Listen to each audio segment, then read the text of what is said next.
All right, so this is not a vlog. This is not a vlog? This is not going to be a numbered vlog. Oh, this is We're going rogue. under the radar. Under the radar on YouTube. I'm not going to be sharing this on Facebook. If you find it, you find it. If you don't, you don't. But we're going to name this The Good, the Bad, and the Ugly. Yes. So I'm gonna start off by saying to setting this up. In our travels, we utilize house sits for a number of different reasons, but we are trying to use the house sit at intervals that would allow us to catch up on our mail, work on our media, possibly do some cooking and storing of food in our freezer. No, definitely. Yeah. We need, it's nice to be able to cook in batches and Yep. store it in the freezer so Right. we have it for later on. Right. You know? It's nice because you sort of get a little temporary home ownership. It's a place that we can just sit, relax in, Right. and we're not going out exploring. We're going to utilize, and most people that have pets, they want you to house sit. They're not looking for you to go out and explore for 8-10 hours a day. Yeah. They want you home with their pets, Right. which is good for us. We want that. Right, we want to just be able to sit still Right. Whether it's chickens for or a week, Yeah. 2 weeks, if Yeah. that's fine, as long as it's a good one. Right.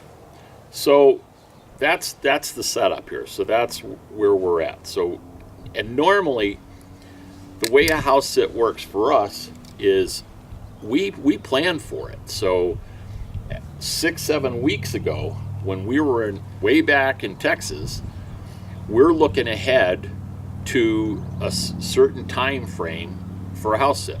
And when we find one and we get accepted to one, from that point that we get accepted to a house sit for a specific date, pretty much all of our plan or a big part of our planning is to reach that house sit without having to worry about last minute rush in there. So it takes planning. It takes planning in terms of where you're going to stay in between where you're at then and where you end up then later, etc. Fuel, you take a lot into consideration. Take into consideration weather. There's a lot of planning about where you're going just because of the weather. If it's really super cold, you end up staying put or going somewhere else. The point I'm trying to make here, it's not just as simple as, oh, let's go to Santa Fe for this week, Right. and it just happens. It doesn't happen like that. Having said all that, the individual houses themselves require quite a bit of research, even though there's a certain amount of information. You got to ask questions.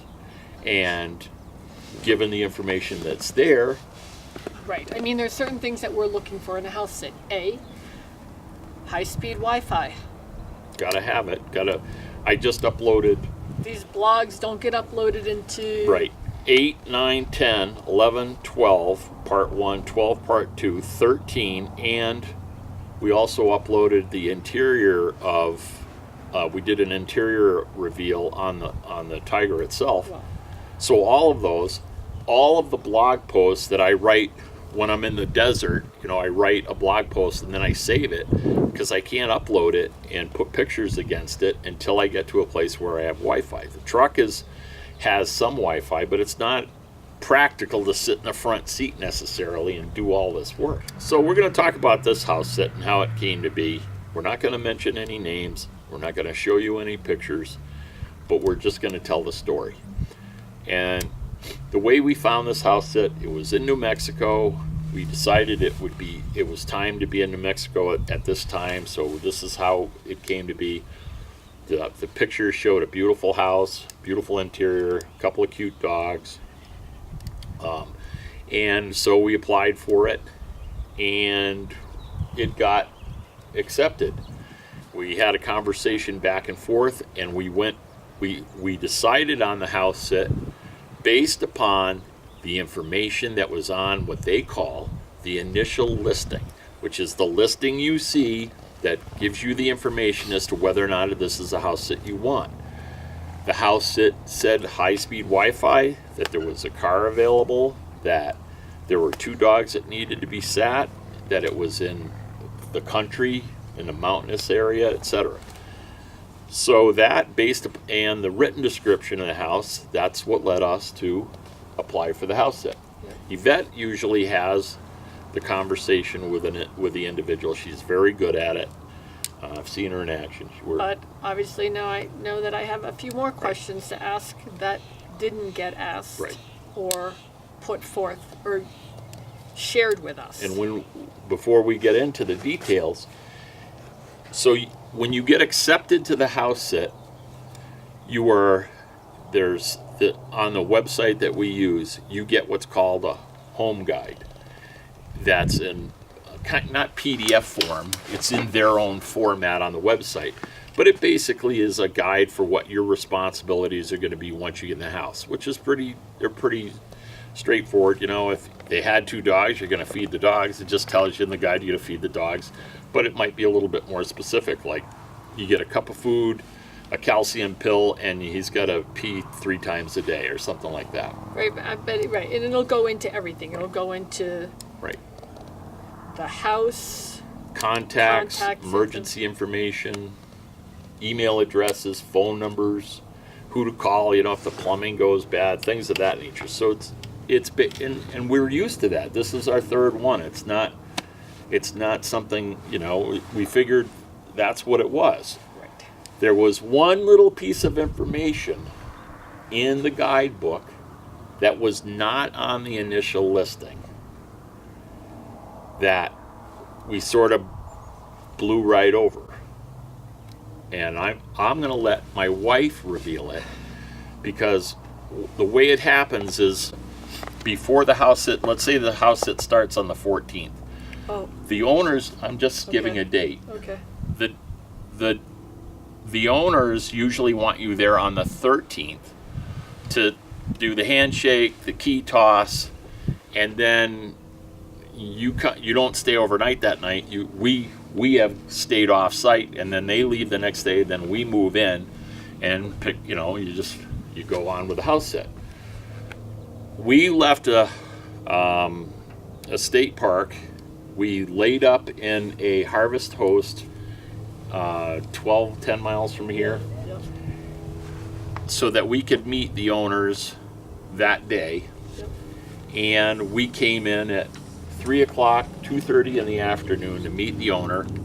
Then we were going to leave and go back to the harvest host and then come back to the house the next day when they had left for the airport. So we get to the house, we knock on the door, lady comes to the door, starts showing us around the house, just the same routine. Yep. Introduce us to the dogs. Showing us around the house where everything is. Everything's going all just fine and dandy. Until Full disclosure. she says, okay, full disclosure time. And she's saying it more Like, lighthearted, yeah. even though, and it wasn't a lighthearted thing to be saying. which was, she brings us into the living room and she shows us right next to the big screen TV, right in the living room. You know, the couch is here and the TV's here. Right next to the TV, pointed to the couch, is a camera, a surveillance camera. Yeah. And she says, and this is a surveillance camera. We like it to be left on so we can see what's going on while we're gone. Now, she didn't say it exactly like No, that, she didn't but say that's pretty much what it comes down to. And in the home guide, it says it's there for fire protection. Fire protection.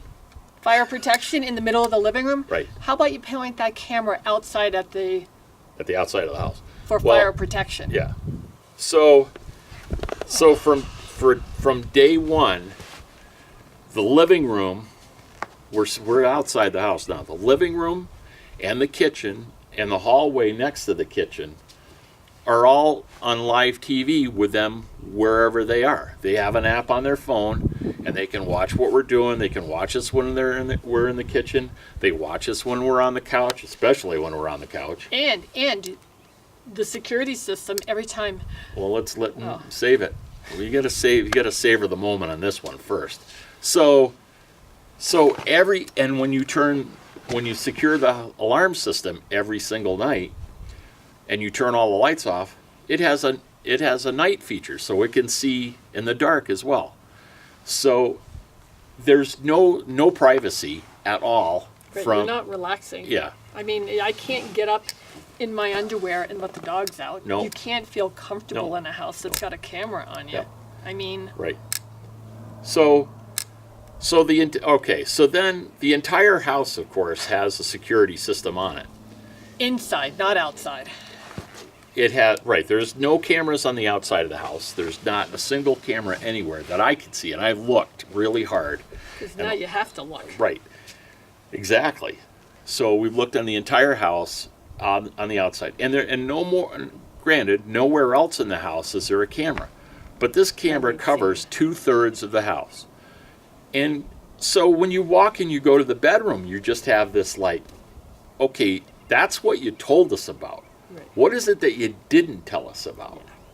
So there's that. Then, prior to us getting here, he installed a panel that sits on the kitchen counter that has audio to it, that every time somebody opens a door, the front door, the garage door, or the back door, it chimes and says, Door open. front Door door. open. Front door closed. Front door open. Front door closed. Front door open. Front door Front door Door closed. closed. Front door open. Front door closed. So every time somebody, if we're doing things, and like we said, we use these places as, this is not just playtime. We're not here to visit the golf course or whatever. We're here because we have work to do. So, but it really didn't make any difference because of the way the system is. We had accepted the house sit.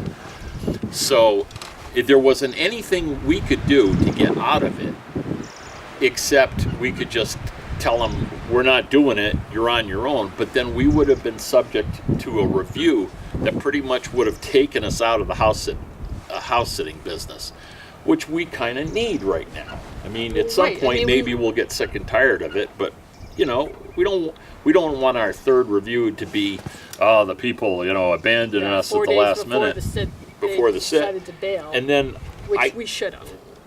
We should have called the site and said, this is our predicament Yeah, and this is yeah. how we feel. So how do you want Yeah. us to handle this?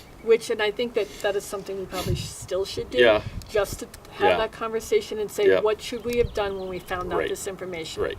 Yeah. Instead of coming into a situation that we were already Be a little tentative about. right. And We're then to more come than in- tentative. I was just not happy about it. I was just like, this is just So 4 days before a house sit, we're not feeling like Yeah. it's somewhere we want to be. And then you come here, you meet them the first day, and you're like, Yep. seriously, there's going to be a camera on me? 24/7. Yeah, it's just a bad feeling. Yeah. It's just And needless to say, it's tried on our emotions. We're not in the best mood right now, and it's a long house sit. It's right. I think not, it's 16 days. It's a total of 16 days. So this is something you come in and from day one, all of a sudden you have this on your back, this monkey on your back. So, and now let's talk about full disclosure. So, full disclosure was your initial write-up said you had high-speed Wi-Fi. Yeah. Oh, and then in your guidebook comes out, oh, we It's have basic. Wi-Fi. Right. So that So that's where we're at right now. We have 12 more days, 10 days. 10 more days to go before it's over. I think we'll do a part 2 on this just to follow up to see See what where we're what at in happened. like 5 days. Yeah. Yeah. Yeah. Yeah. Yeah. With this, it hasn't been good. I mean, we've been kind of testy with each other, and it's taken out some, it's taken really this. I think it's probably the lowest point in this journey so far, and it's emotionally for the two of us. This is not what we set out to do with this. I don't know what else to say about it. That's all you can say. Yeah.